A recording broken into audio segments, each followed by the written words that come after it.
Hello，大家好。我係 Autodesk 嘅 Technical Manager Carol Poon。咁好高興今日同大家再做一個 briefing 嘅 session，參加我哋第19屆嘅 Autodesk BIM Award 啦。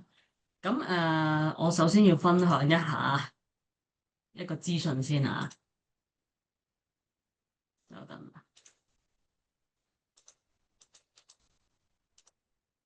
好啦，咁其實我哋Autodesk BIM Award 咧，今年已經係第19年啦。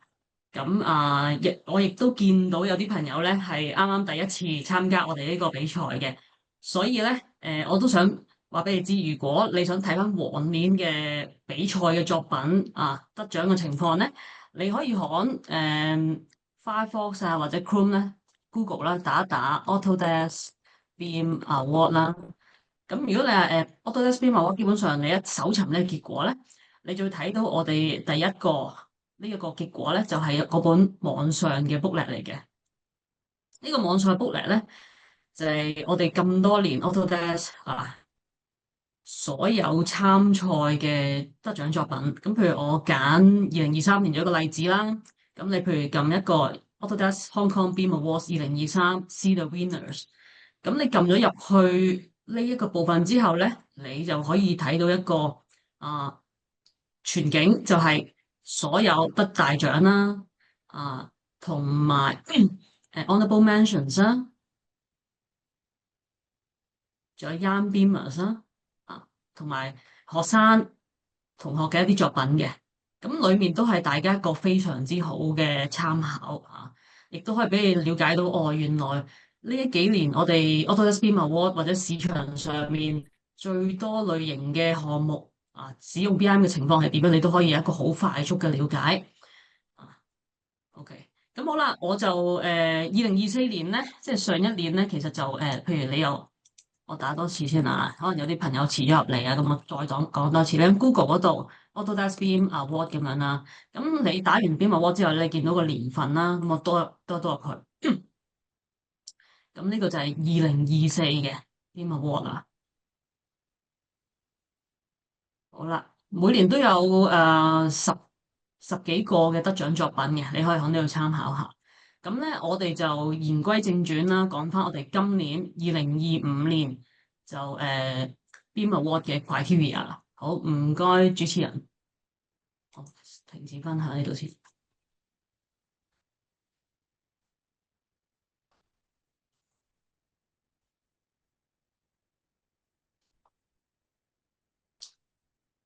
好啦，翻嚟我哋今日正式嘅 submission briefing 嘅 webinar。咁呢個 webinar 咧，我會以廣東話進行嘅，但係個 slide 咧係英文嘅。有唔明白咧，或者有疑問咧，可以擺 Q&A，我之後咧講完就會一次過解答大家嘅問題㗎啦。好啦，我哋睇一睇啊。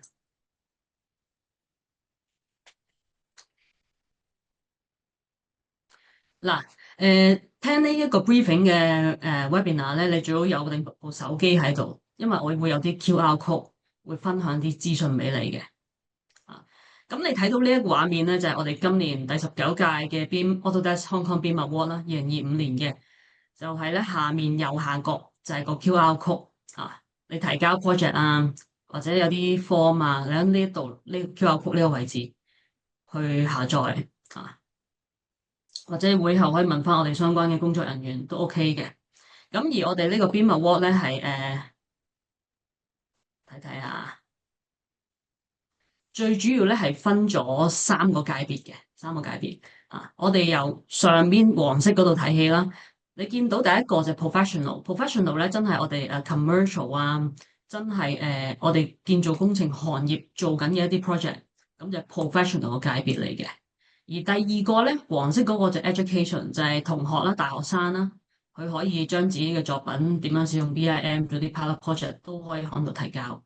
而第三個咧就係 Young BIMer of the Year，就係一個 individual 嘅形式去提交嘅，即係歡迎各位年青有為嘅 BIMer 咧都提交你嘅作品或者你一啲新嘅 idea 等大家都一齊學習同埋做一個 sharing 啦。咁你會見到下邊咧有 eligibility 啦，跟住仲會有 judging criteria 同埋 deliverables 嘅。咁我都會嚟緊呢一個時間都會逐點同大家 go through 嘅。嗯，咁首先我哋好快速睇一睇啦，professional 係最緊要嘅喺我哋呢個比賽裏面。就係所有喺香港同澳門嘅一啲組織啦，你哋都可以參加呢一個比賽嘅。咁至於個 judging criteria 咧，我會留待陣間我會有一個 breakdown，啲 slide 會講嘅。比賽準則。咁個 deliverables 咧就係、你可以睇一睇啦，因為每一年咧都會有好多人問，究竟我應該點提交先至係合乎資格或者規格啦。咁首先要講一講啦，最正常啦，最正常講講就係 PowerPoint 你要有啦，你要表達到你係個題目啊，你個 project 嘅類型啊，同埋你個點樣滿足到 judging criteria 啦。上面第二條 judging criteria 點樣滿足到佢啦。咁除咗你交 PowerPoint 之外，咁可能你有啲補充嘅資料嘅，例如一啲圖像啊、影片啊、一啲 report 啊或者 journal 咧都可以嘅，甚至乎 model。當然啦，你攞呢啲資料咧，切記一定要攞到 consent form，即係相關持份者或者業主嘅同意，你先好提交。因為都試過啲經驗就係、原來一直參賽，甚至乎係得獎，但係最後原來冇攞到 consent 嘅話，忽略咗呢樣咧，咁就最後都 withdraw 咗都會有嘅。所以一定要記住攞足 consent 嚟參加比賽。跟住 education 方面咧，我主要係同學嗰度啦，同學嗰度就個比賽嘅規則，我陣間會輕輕講一講嘅。Young Beamer of the Year 我陣間都會有啲時間講。咁好，我哋就下一張 slide 啦。啊！記住，現在你睇到呢個畫面咧，就係我哋嗰個時間線個 time frame。我哋7月23號，今年嘅7月23號咧就係 submission 嘅 deadline 所以你淨係得一個月鬆啲嘅時間去提交，準備啲材料去提交嘅。然後喺8月份咧，我哋就會進入一個評審嘅過程啦。9月份咧，我哋就會公布個結果。9月份公布結果，而11月20號咧就係個頒獎禮就係個頒獎禮。今年我哋嘅頒獎禮就升級咗、升格咗嘅，所以大家一定要踴躍參加嚇。好啦，我哋就講翻 professional category 嘅 judging criteria 啦。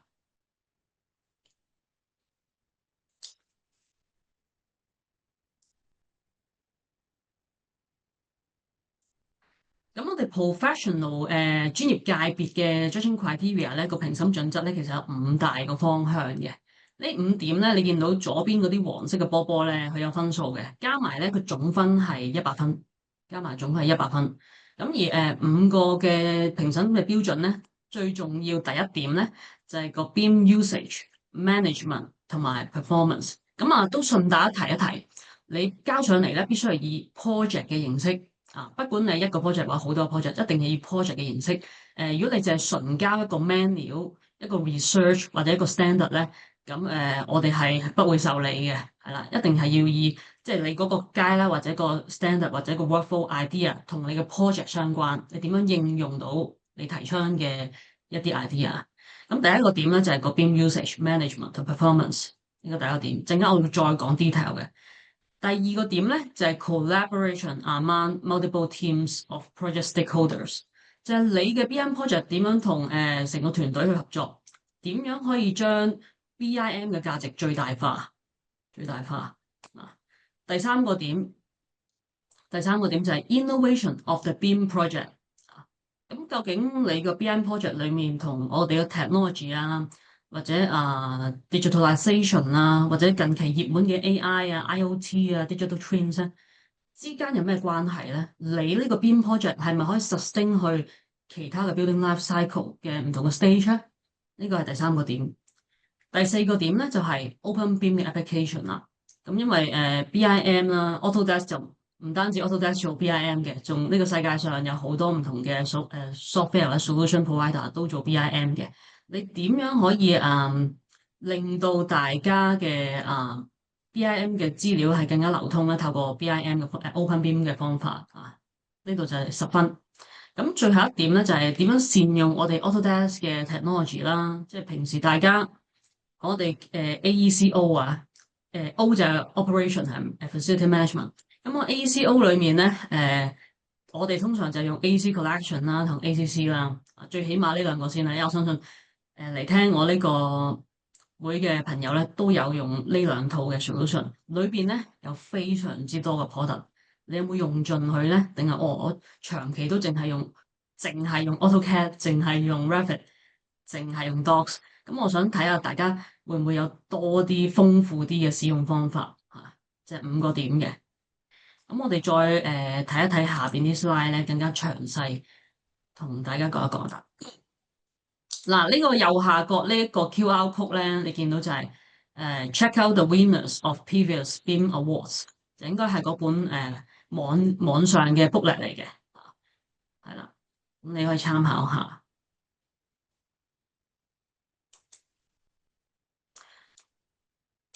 好啦，針對頭先講嗰5大方向，咁我就都寫咗啲 detail 啦，話俾大家知個，俾多啲 hints 方向，大家究竟點樣去提交個比賽係滿足呢啲評審嘅準則。第一個頭先講過 BIM usage management 同埋 performance。咁你話例如第一個，因為我做 project 一定係講緊 project management 啦。project management 有乜嘢咧？有 goal，有 process，有 quality control 啊。咁裡面你最起碼第一個 planning，邊嘅 execution plan 同埋 workflow，甚至乎你有冇做好一個 information management 嘅 process 咧？可能公司裡面，我哋常用嘅可能係 PAS 192啊，或者 ISO 19650啊，或者係 CIC 提倡嘅一啲 workflow 啦。咁你都可以攞嚟參考嘅。如果有嘅話咧，就擺埋入去個 submission 裡面。咁甚至乎你planning 做完之後啦，你真係進行嘅時候，你可能會有啲O chart 啊，人員嘅資源上面嘅分配啊，有啲 flow chart 啊，成個 project 嘅 flow chart 啊，process 啊，仲有啲 quality checking 嘅一啲 milestone 啊。咁呢一啲嘅思路咧，其實都係一個非常之好嘅submission 嘅 information 嚟嘅。咁都鼓勵大家提交。甚或咧，到你做到某一個 milestone 啦，你可能要檢視翻 review 翻你成個 project 嘅 performance 啦，你會做一啲 quality checking 或者 measurement，例如究竟你傳統有用 BIM workflow 係冇用嘅 BIM workflow，或者你有用 CDE 冇用 CDE，你可唔可以做到一個比較咧？譬如我哋成日都講慳到幾多錢啊，return on investment 啦，或者你個時間啊、人員之類啊。或者你會唔會得到一啲新嘅知識咧？會唔會有一啲knowledge management 咧？有個 library 之類咧？收穫咗啲咩翻嚟咧？究竟可以係錢，可以係一啲無形嘅無價嘅一啲知識嘅。咁但係你要 highlight 翻寫翻出嚟啊！咁大家可以知道原來 BIM 嘅 benefit 唔係淨係話我做 BIM，我淨係睇到 clash detection 可以少啲浪費。咁其實就呢一啲嘅點啦，其實用咗好多年㗎啦，咁唔會話係一個特別攞分啊，即係見到評審咧，唔會係第一個特別攞多分嘅一個點嚟嘅，所以你一定要諗一諗，咁佢真正價值喺邊度？唔同 trade 唔同 discipline 唔同嘅角度，你都可以寫出嚟嘅。嗯，咁仲有甚至乎啦，如果你公司裡面唔係你自己去有一個 in-house 嘅 BIM team，但係我外判出去嘅，嗱，外判出去其實有個 risk。好多時候你 set tender 做 tender，我想點點點，我 expect 點點點，但係好無奈，有好多時候唔係你控制，話你想點就點啊。人哋交俾你，你首先交俾你，你要識 check 啦，識 checking 啦。仲有更重要嘅一點就係，你有冇諗過個 project 會失敗？咩叫失敗咧？就係你做唔到你原先寫落去嘅 spec 嘅嘢。譬如我舉個例子，我某個 project。我想用 generative design，我想用 AI，咁我見到某間 consultant bid 咗我個 job 啦，咁你就唔好以為佢一定係做得到俾你喎，完全未必做得到嘅喎，咁你其實咧，你應該要有一個好清楚嘅 risk 嘅 management，做唔到會點樣咧？或者你點樣可以防止呢啲 failure happen 啊？你有冇一套規則咧？如果有嘅話咧，都歡迎你可以寫埋落去嘅，即係你可以未雨綢繆諗定呢啲嘢嚇，因為我都見過唔少例子啊，咁希望大家都可以做到 sharing 啦。咁呢一度其實都差唔多啊，要講基本上成日都講唔完啦。如果唔清楚咧，你可以會後再揾翻我去討論或者傾一傾啦。咁我過第二點啦，呢個嗱第一個點係佔30分嘅，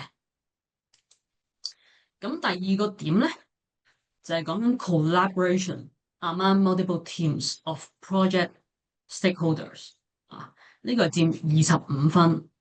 個意思就係話咧，你 BIM 嘅 project 啦，我哋成日都講一定係 project 裡面大多數都有 archi、structure、MEP、building services 嘅同事去參與啦。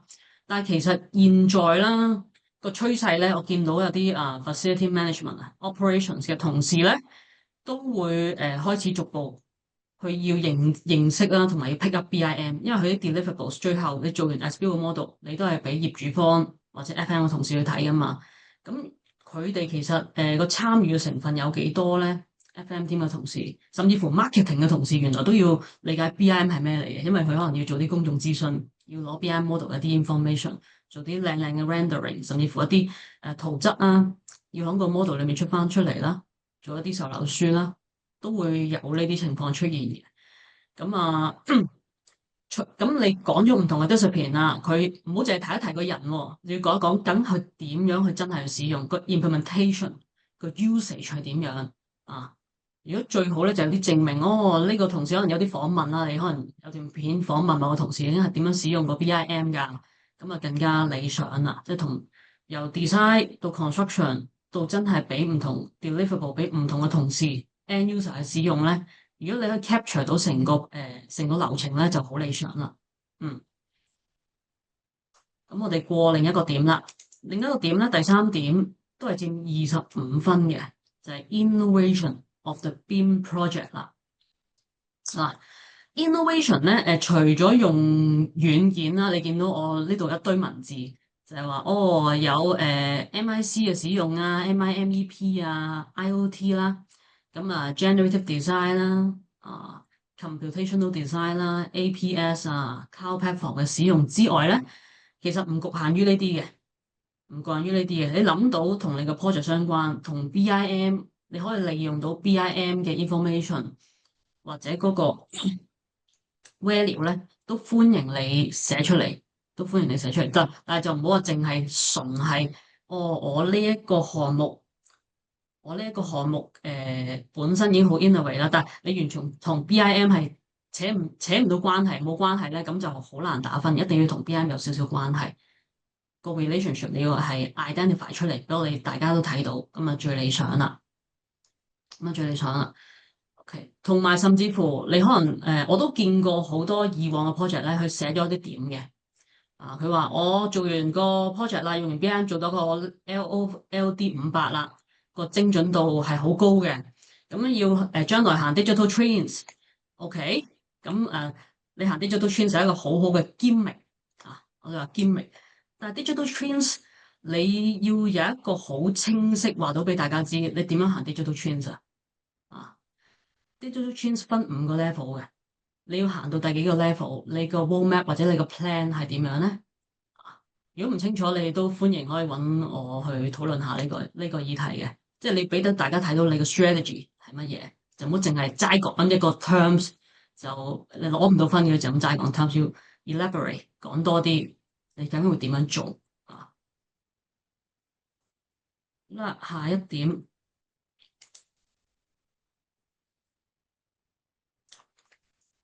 下一點咧，10分嘅第四個點就係 Open Beam 嘅 application 啦。咁 Open Beam 其實都呢2-3年大家都一個 hot topic 嚟嘅，就講好多IFC 啦、Open Beam 啦。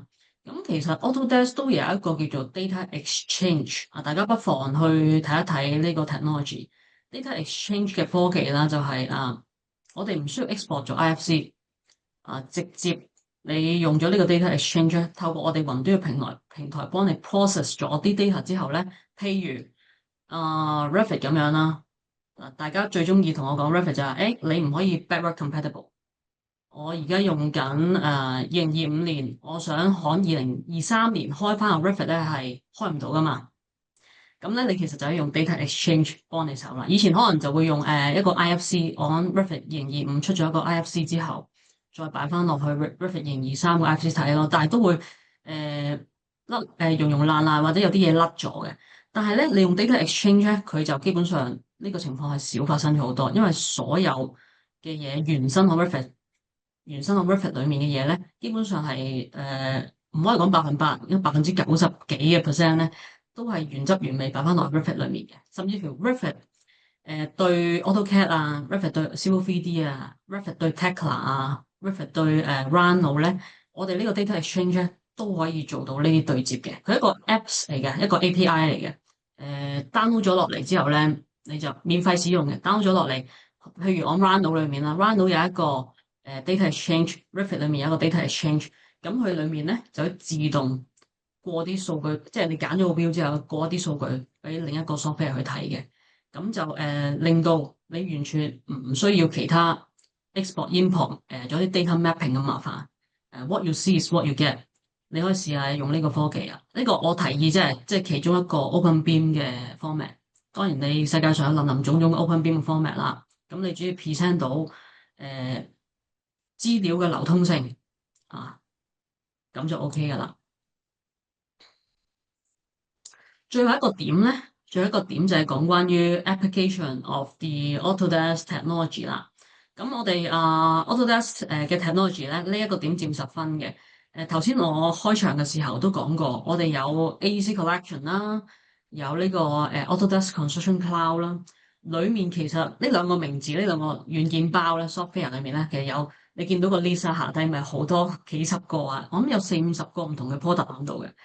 你可以留意下，究竟你自己用過邊一啲款式咧？譬如，我睇下先啊。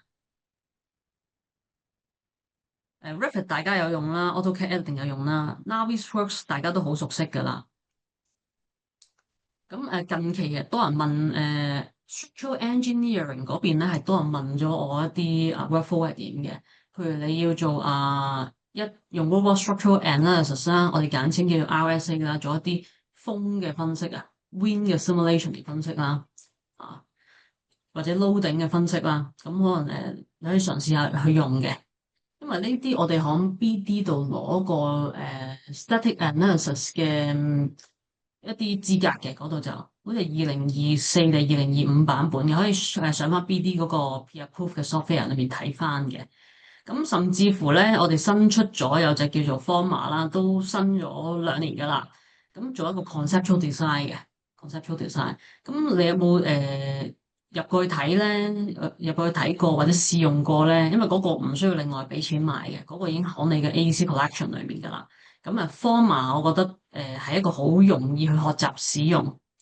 裏面有一個好 amazing，我覺得唔錯嘅一個工具就係話，佢可以容許你有50個人同時喺個 Forma 裏面做一個設計或者做 review 嘅，類似我哋 ACC 裏面嘅 BCP 啊。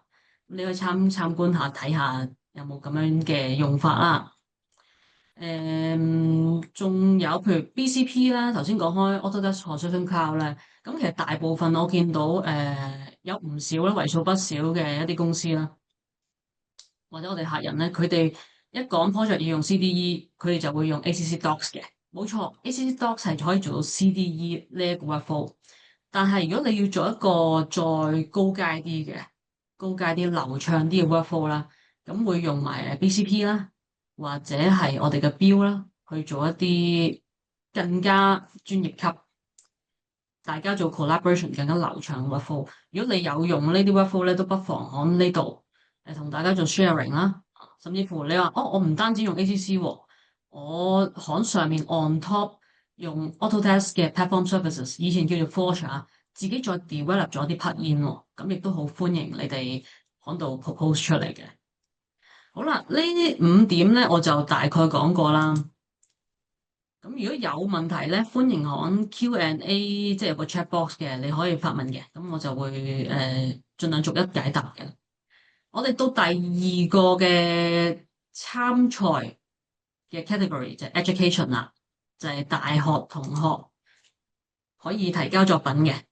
嗱，如果你係大學嘅同學咧，或者老師咧，咁你可以睇一睇我哋今年嘅 judging criteria 啦。咁其實都係4點嘅啫。4點比較簡單嘅，咁啊冇話計分嘅，最主要睇下你你可以平均或者係好着重某一點嘅個價值非常高咧，咁你都歡迎 propose 出嚟嘅。咁包括有 application of the innovative 嘅 technology 啦，啊頭先 professional 嗰個差唔多嘅，你有冇用forma 啊、generative design 啊、AI 啊、IoT 啊，甚至 robotics 啊，有嘅話咧都歡迎你 propose 喺度啦。咁第二個點咧就係 model for analysis 同埋simulation 啦。咁你會唔會使用到你 model 除咗做畫圖啦、設計之外咧，亦有冇將你嘅 model 做一啲分析？例如我唔講其他啦，唔講咩 CFD 或者其他軟件，我就係淨係講 Revit。Revit 裏面咧，其實如果你係讀 Mechan 嘅MEP 嘅同學仔咧，會唔會用埋佢裏面咧有一個，譬如你要設計冷氣啦、heating and cooling load 啦，你點樣挑選一個好恰當、最恰當 optimize、最慳錢但係又運作到嘅 equipment 嘅時候，你有冇用裏面？我記得2024嘅 Revit 好似有個 side chart 啊，psychometric chart 啊，咁裏面有啲 analysis 嘅，你點樣幫助到你設計咧？啊？甚或你係做structural engineer 嘅，我記得 Revit 係有啲Revit 係有少少嘅 loading 嘅 analysis，你點樣 apply loading 喺你啲structural elements 裏面啦？然後除咗 Revit 自己可以做 analysis 之外咧，頭先我都提及過啦，我哋有一個叫做 Robot Structural Analysis RSA，佢係喺 AEC Collection 裏面嘅，或者你可以上網試下free trial，有同學版本，我相信係。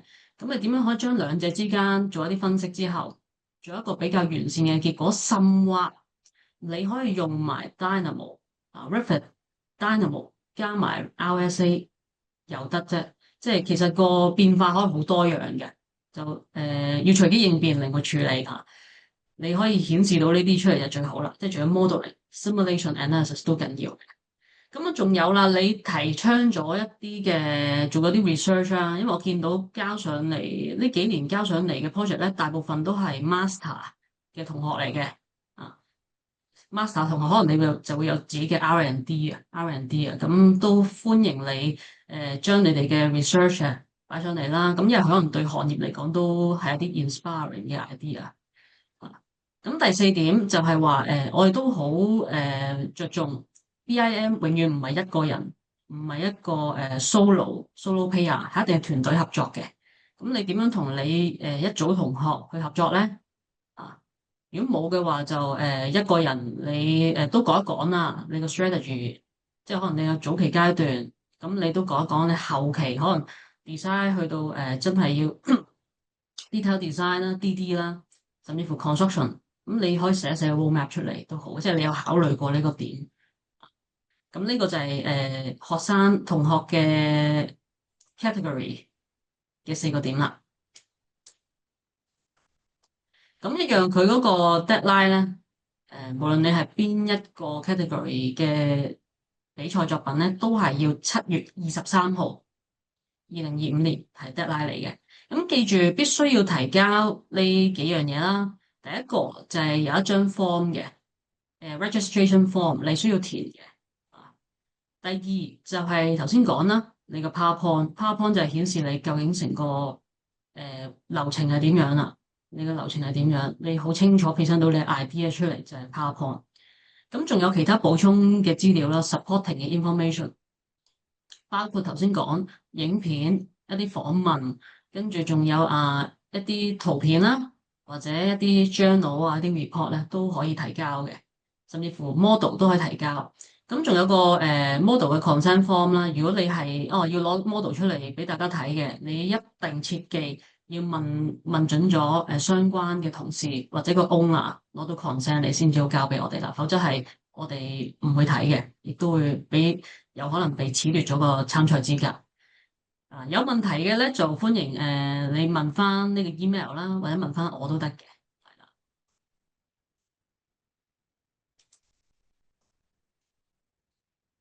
咁亦都個電話聯絡嘅電話就係2312022623120226。咁你可以揾 Sharon 或者我啦，我係 Carol 啊。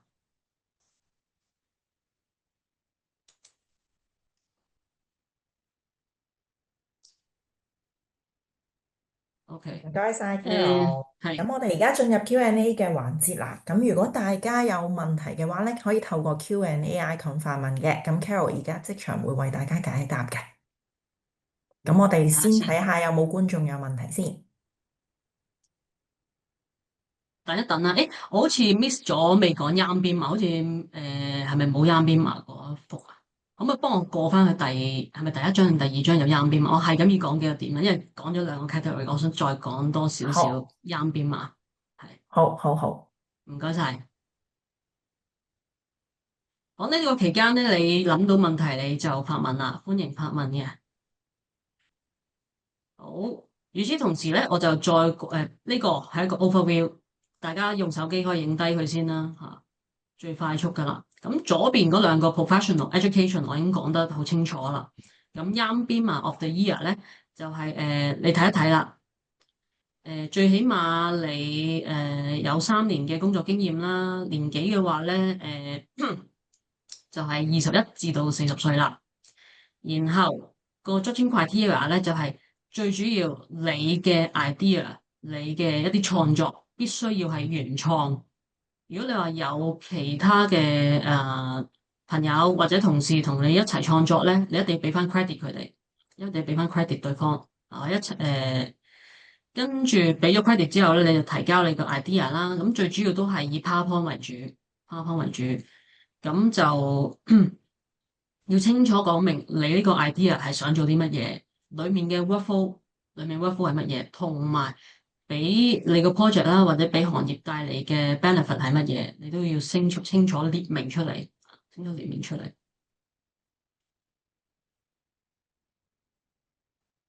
睇下先啊，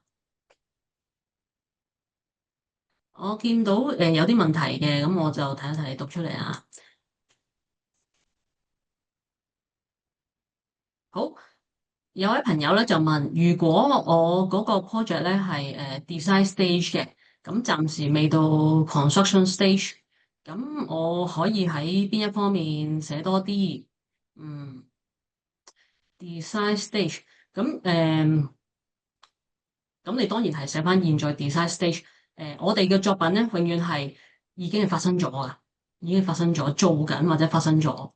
咁你就應該好清楚，有好多資訊喺你嘅手頭上面。如果你係未來 construction stage，你已經係有晒成個 planning 啊，成個 roadmap 啊，成個 process 咧，你都可以寫出嚟。但係你要標明係未發生嘅，係我哋 planning 要發生嘅。咁佢講，譬如你第一個點咧，我講去翻個 slide 度先啊。第一個點咪beam usage management and performance 嘅，我咪提過你個 planning 會係喺呢一個點第一個點裡面顯示出嚟㗎嘛，咁你可以寫一寫將來 construction 係點，但係如果你係喺 design project 裡面 design stage 多咧，咁你其實呢5個點你應該係主要針對你目前planning conceptual design 或者 detail design 你寫翻個流程出嚟咯。OK。好，咁我睇下先啊。仲有一樣我想特別提嘅，因為據我嘅觀察啦，呢幾年啦，咁我同啲評審都睇到嘅，就係最難攞分係邊一個點咧？最難攞分咧就係第三嗰個點，Innovation of the BEAM projects 就係最難攞分嘅。有啲參賽作品甚至乎1分都攞唔到喺呢個點上面，我哋都睇到嘅。誒、有啲成日都話自己用 AI，但係唔知大家知唔知道 AI 係乜嘢嚟？咁我亦都順便有時間啦，咁我講一講啦。咁其實 AI 呢一個字眼咧，係喺1956年就已經出世㗎啦。1956年 AI 係冇一個明確定義嘅，講嗰陣時。但係近期咧，如果你睇翻一啲官方嘅機構啦，或者一啲譬如 PMI 啦、Project Management Institution 啦呢啲大型嘅機構咧。咁佢就講啦，AI 就係一個machine，一個 machine 嘅 behavior that exhibits human behavior and intelligence。呢個係佢哋嘅定義啦。咁佢亦都講過，AI 應該有7個大方向。邊7個大方向？你上網揾下 Seven Pattern of AI 啊，嗰個係好似係都有上過 journal 同新聞嘅。咁我哋可能你我嘅意思就係話你要提倡 AI，你唔好淨係講一個 buzzword 或者一個gimmick 啦，你一定要講一講 AI，要做少少 research 啊。AI 究竟係乜嘢嚟嘅？譬如我7大方向，我係咁要提下啦。例如conversation 嘅 AI，即係類似 ChatGPT 嘅 AI，跟住仲會有呢個叫做 computer visioning，即係人面識別嗰啲啊，computer visioning。然後仲會有 hyper personalization，hyper personalization 即係話譬如我成日喺 YouTube 或者抖音嘅，你經常都見到佢 recommend 某一類型嘅嘢俾你咧，就去根據你過往嘅一啲習慣，分析咗你啲數據之後，然後再 recommend 個結果俾你。呢個就係為你而設嘅一個 AI，就叫 hyper personalization。咁仲有一個叫做 autonomous system。啊，咩叫 autonomous system 咧？autonomous 同埋 automatic 咧係完全兩樣嘢嚟嘅，記住。automatic 咧係重複性，冇智慧嘅，唔需要智慧嘅 repetitive 嘅，咁就 automatic。autonomous system 咧，除咗 automatic 之外，亦都必須要有智慧，有智慧。例如一啲無人車啦，譬如 Tesla 無人車啦，或者啲無人機咧，而家都可以有啲 AI pattern 噶嘛。佢譬如見到啲嘢先自己避開佢，或者停咗，或者啲危險嘅一啲預防設施，咁咧佢就係叫 AI 啦，即係好似人咁樣去，唔係淨係重複咗一樣嘢，佢識得轉彎嘅，自己諗會靈活處理嘅，就係 AI。咁仲會有其他 predictive 啊，仲有其他 pattern 啊，諸如此類嘅。咁你可以搜尋一下 AI，譬如因為我相信我呢半年或一年咧，都好多公司揾我，喂，Autodesk 有咩 AI 啊？咁其實我哋 AI 都進行緊啦，即係之前都有 Project Bernini，響上年發布咗啦。咁我哋其實因為 AI 最主要係乜嘢咧？最主要就係個 data，rubbish in rubbish out。你個優質嘅 data 要做 training，要有啲 algorithm，要有 LLM 啊，去選擇一個適當嘅 model 去 training 佢，甚至乎譬如你話你公司現在係搞緊一啲研發嘅。我要做一啲 NLP，即係 natural language processing。我一講，可能某個 apps，聽到我一啲指令之後，我要個 AI，我要個 software 做啲乜嘢，即係我係咁講啫。可能已經有啲公司做啲 research，我知道。甚至乎我想做個 model 係根據香港嘅法例，譬如我想個 model 裡面點樣可以幫我自動生成一啲合乎香港走火法例或者最嗰個。距離，因為我哋走火通道咧個距離咧有一個數字噶嘛，有個限制噶嘛。點樣滿足到呢啲條例咧？嗱，呢一個可以用 Revit 加 Dynamo 或者加少少 Python 啦。Python 通常係用嚟 Python 係一個 programming language 嚟嘅，通常係用嚟做 AI 嘅一個program program program 嘅 language，多數都係用Python 噶啦。咁如果你有呢啲idea 或者已經試行緊咧，做緊咧，你都可以 show 出嚟幫我哋睇一睇嘅。即係唔單止用我哋software 啦，software 當然係我哋做晒俾你啦，你淨係使用就得。但係可能你有啲idea，其實自己 on top 加落去做緊啲 research 嘅。因為我前嗰幾年我都見到有啲公司有啲作品係做緊呢樣嘢，咁我都提一提大家。第三個點咧都好關鍵嘅，可能係你攞分嘅點咧一突圍而出啊。所以我就睇下，盡量幫大家啦。有問題你可以再問我啦，之後會後。